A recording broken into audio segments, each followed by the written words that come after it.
Bonjour et bienvenue sur le plateau du temps de parole pour une émission un peu particulière encore aujourd'hui, puisqu'on va recevoir Daniel Zaidani dans quelques secondes. Nous on a le droit de dire bonne année jusqu'à la fin de l'année, hein. C'est bien ça, hein. C'est absolument bien ça. Donc Daniel Zaidani, bonne année 2017. Merci, bonne année à vous aussi, bonne année à tous les auditeurs et auditrices et aux téléspectateurs.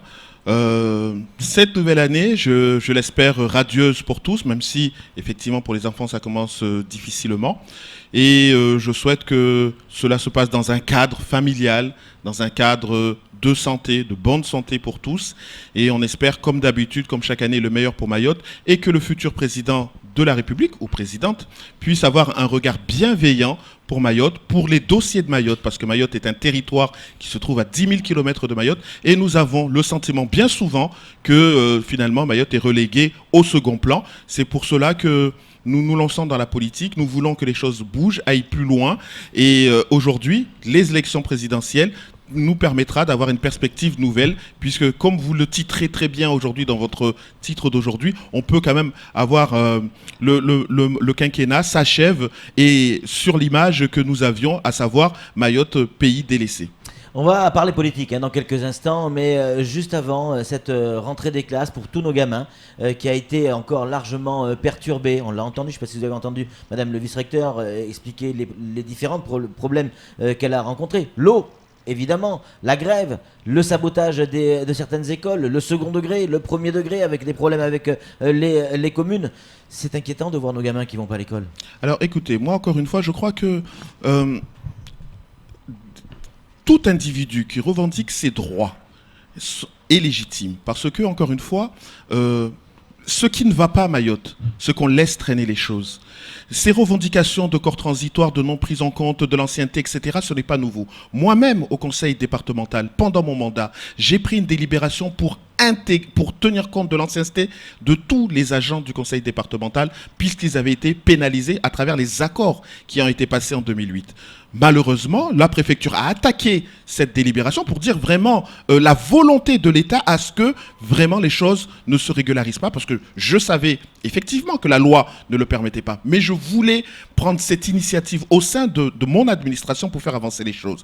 Eh ben, cette délibération a été attaquée par le préfet. Nous avons perdu parce qu'effectivement nous ne nous reposions pas sur un texte de loi, mais pour autant, est-ce que pour autant cela a été changé? Est-ce que législativement on a fait évoluer les choses? Non. Cela montre encore une fois que oui, à Mayotte, il faut faire avancer le territoire à travers les coups de gueule. Et les coups de gueule, il faut les faire de plus en plus violemment pour se faire entendre. Maintenant... Ça veut dire quoi, que vous cautionnez ce qui a été fait dans les serrures? Moi, ce que je ne cautionne pas, c'est qu'on ne tienne pas compte des droits de Mayotte.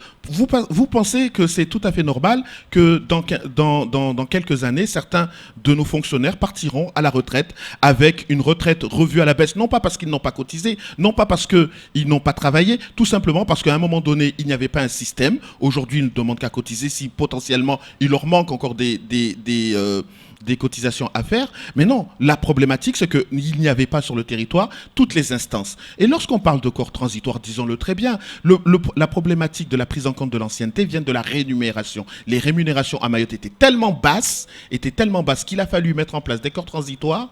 Et au final, lorsqu'on dit qu'on va tenir compte des 10, 15, 20, 30 meilleures années, on voit bien au final que dans tous les cas, les Mahorais seront pris... Mais nos enfants qui ne vont pas à l'école. Alors, concernant les enfants... Parce que c'est ça la priorité quand même. Concernant les enfants, disons-le aussi. D'abord, nous avons des écoles qui sont fermées. Non pas parce qu'il y a des instituteurs qui font grève, mais parce qu'il n'y a pas d'eau. Alors, permettez-moi quand même d'avoir cette réflexion suivante. Lorsque nous avons plus de 3 semaines de vacances, expliquez-moi comment les services de l'État n'ont pas pris le temps pendant cette période pour réfléchir à comment on allait faire la rentrée. Peut-être pensait-il en partie, elle a dit peut-être pensait-il que la pluie allait venir. Ça, bon, je crois qu'à un moment donné, il faut arrêter avec les prédictions. Mayotte est en souffrance, parce que cette souffrance, elle est réelle. On ne peut pas perpétuellement espérer que la divinité impalpable va agir sur Mayotte. Non, nous avons des autorités, ces autorités doivent agir. Comment pensez-vous si demain il y a un cyclone qui s'abat sur Mayotte? Je ne l'espère pas, mais imaginons qu'un cyclone s'abat sur Mayotte, les canalisations sont coupées, l'EDM est coupé, ça veut dire que l'armée, la Légion, la préfecture ne se sentiront pas responsables et ne mettront pas sur le terrain toutes les citernes d'eau nécessaires. Arrêtons, l'eau est coupée. L'eau est coupée parce que l'État n'a pas fait les investissements nécessaires ces 20 dernières années. Disons-le très clairement, qu'on mette fin à ce débat. Les gens souvent viennent ici, ne veulent pas incriminer. J'incrimine. L'État n'a pas fait son boulot ces 20 dernières années. La dernière station de dessalement qui a été construite, elle est en petite terre et elle date de 95. Ça fait plus de 20 ans. Comment pouvez-vous expliquer à la population qu'en 20 ans, l'État n'a pas eu les moyens de faire un investissement de 15 millions d'euros sur une nouvelle station en grande terre? Ce n'est pas raisonnable. Nous savons que les dernières retenues collinaires construites ont conduit à quoi? Que 3/4, c'est-à-dire que les réserves du Nord sont 3 fois supérieures aux réserves du Sud. Voilà la réalité. 1/3 à peu près d'eau restant dans les réservoirs du Nord et moins de 10% sur les réserves du Sud. Première question. On est plus sur 1/4 dans le Nord. Hein. Alors, oui. Alors, première question que je me pose, c'est comment est-ce que pour autant les coupures d'eau permettent de faire des économies? Vous savez, à La Réunion, il y a aussi des coupures d'eau. Mais lorsque nous faisons ces coupures d'eau à La Réunion ou aux Antilles, c'est pour laisser le temps dans la journée que les réservoirs se rechargent. La question à Mayotte, nous savons très bien que nous ne sommes pas dans cette cas de figure, montrant tout simplement que les retenues collinaires sont insuffisantes et qu'à un moment donné, les investisseurs, et sur cette question, c'est l'État, n'a pas fait son boulot. Aujourd'hui, on voit bien qu'avec l'Europe qui s'intéresse à un sujet précis, à savoir les eaux usées, a demandé à ce qu'on se préoccupe plutôt des eaux usées. Donc, l'orientation du CPER actuel est plutôt sur les stations d'épuration. Mais encore une fois, l'eau n'a pas été mise prioritaire parce qu'il n'y avait pas de coupure. Donc, tant qu'on se crache pas ici, eh ben, on continue à faire les choses telles qu'elles sont. Vous mettez le doigt sur la responsabilité de l'État, certes. Bien sûr, c'est la réalité. On est d'accord. Mais, je suis désolé, le Conseil général de l'époque que vous présidiez a aussi sa part de responsabilité. C'est pas une responsabilité unique. Est-ce que c'était pas aussi le rôle de nos élus d'aller remuer le derrière de l'État en disant hey, attention, dans 1 an, dans 2 ans, on va avoir des problèmes, ok, on n'a pas de moyens ou on peut payer un peu, comment... Est-ce que c'était pas le rôle des élus aussi de bouger? Alors, les délibérations pour la prise en compte, ce que j'ai entendu, effectivement, la retenue de Ouroveni, le problème du foncier, etc. Ouais. Ces questions ont été prises en compte dans nos services. Mais encore une fois, cela se fait sur une répartition. Celui qui est maîtrise d'œuvre, celui qui prend des décisions sur ce territoire, ne nous mentons pas. Faut pas mentir. Moi, je vais pas faire le président qui dit c'est moi qui décide de tout. Je ne décide pas de tout. Et c'est pour ça que je me fâche souvent avec la préfecture, parce que je dis les choses qui ne conviennent pas. Alors, sur cette question de l'eau, disons-le très clairement, je l'ai dit, j'ai commencé à le dire. Les priorités n'ont pas été mises sur l'eau potable, mais ils ont été mis sur l'assainissement des eaux usées. Parce que l'Europe s'y intéressait et parce que l'État a pris du retard. L'État a pris du retard sur ces questions d'eau potable. Surtout, mais disons-le clairement, aujourd'hui nous parlons de l'eau. Il y a quelques jours, on parle de l'eau, on parle de l'école, on parle du développement économique. À Mayotte, l'État ne se préoccupe pas suffisamment de notre territoire et ne met pas les moyens. Regardez le titre d'aujourd'hui. Il y a 6 mois, on prend 10 engagements pour Mayotte. 6 mois plus tard, on n'est même pas capable de les respecter. C'est ça la problématique de Mayotte. C'est que des engagements sont pris, on signe, on a parlé du document stratégique fait par le comité de bassin, etc., etc. Mais quand vous entendez les services de l'État qui vont sur la chaîne concurrente expliquer que c'est eux qui financent à 75%, les investissements, bon alors... Tout le monde comprend que effectivement, c'est eux qui décident des orientations. Donc, encore une fois, les orientations ont été mises ailleurs. Donc, aujourd'hui, si nous nous retrouvons dans cette situation, c'est tout simplement parce que l'État n'a pas fait son job ces 20 dernières années. Les coups de gueule, tout le monde le fait. Mais la réalité, moi, je suis beaucoup plus à l'aise pour le faire. Certains ne voudront pas aller jusqu'au bout en termes de coups de gueule parce qu'ils se disent peut-être qu'on va leur sucrer leur budget. Alors moi, je le dis, le coup de gueule, pour l'école, c'est l'État. Comment ça se fait que la vice-rectrice vient ici et dit « Nous avons anticipé la rentrée » et pourtant la rentrée s'est faite 3 jours après. Arrêtons. Non, mais arrêtons. De qui se moque-t-on? On n'a pas anticipé. Anticiper, c'est rentrer le lundi. Mais on ne nous dit pas qu'on rentre on prend 3 jours supplémentaires et on n'a pas anticipé pendant les vacances scolaires. Tout le monde est parti en vacances et la problématique des enfants a été mise au second plan. Aujourd'hui, les maires ont-ils raison de fermer les écoles? Oui, parce que c'est pas normal que ce soit les parents qui amènent des seaux d'eau pour que les enfants puissent se laver les fesses. Alors, disons les choses très clairement, pourquoi le préfet, l'armée et la Légion ne mettent pas des citernes d'eau dans toutes les écoles, mais simplement, éventuellement, dans les collèges et lycées? Et des citernes d'eau, dans les citernes, il faut de l'eau, Daniel Zaïdani. Mais il y a de l'eau. C'est pour ça, encore une fois, je vous repose la question. Tout simplement, à quoi servent les coupures d'eau? Est-ce que pour autant la consommation en eau a-t-elle baissé? C'est ça la vraie question. On coupe l'eau pendant 2 jours.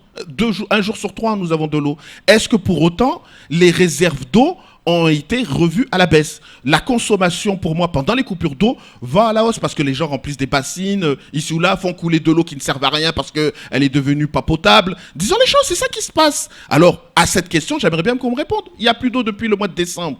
Est-ce que pour autant, on a consommé moins d'eau que prévu? Samuel Bocher, le rédacteur en chef de France Mayotte Matin, a une question à vous poser sur l'eau. Sur l'eau, le préfet a repris la main, a voulu reprendre la main sur la construction de la 3e retenue collinaire. Tant mieux, c'est fait. L'État revient enfin, sauf qu'aujourd'hui, le SGAR s'en va pour des raisons qui lui appartiennent, apparemment des raisons de santé. On n'a plus de SGAR quasi dès maintenant. Alors qu'il avait le dossier entre les mains. Qu'est-ce que ça vous inspire? Écoutez, ça ne fait que me conforter dans l'idée que si sur ce dossier de fonds européens, on associait beaucoup plus les élus, notamment les élus du conseil départemental, il y aurait une plus grande stabilité dans le suivi de ces dossiers. Nous le voyons. Regardez l'État lorsque l'État communique. Est-ce qu'elle associe le conseil départemental? Elle ne l'associe pas parce qu'elle veut montrer qu'elle est leadership. À La Réunion, lorsque nous avons voulu mettre en place une cellule à l'image de l'Agile à La Réunion, c'est la préfecture qui a tout fait pour faire capoter ce dossier-là parce qu'elle ne souhaitait pas qu'il y ait une cogestion équitable entre le conseil départemental et l'État. Aujourd'hui, nous voyons bien que les fonctionnaires de l'État, et c'est pas nouveau, on la bougeotte.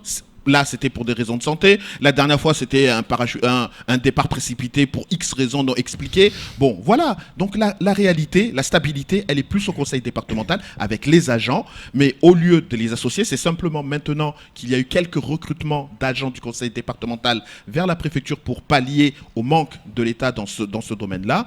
Mais encore une fois, je le rappelle, il n'est pas trop tard. L'expérience européenne est chez le conseil général. L'autorité de gestion peut être à l'État, mais pour autant, la cogestion, c'est ça la solution pour ce dossier-là. Il nous reste quelques minutes et j'aimerais vraiment qu'on parle politique. Est-ce qu'on en sait plus sur les investitures, la période où ça va se passer?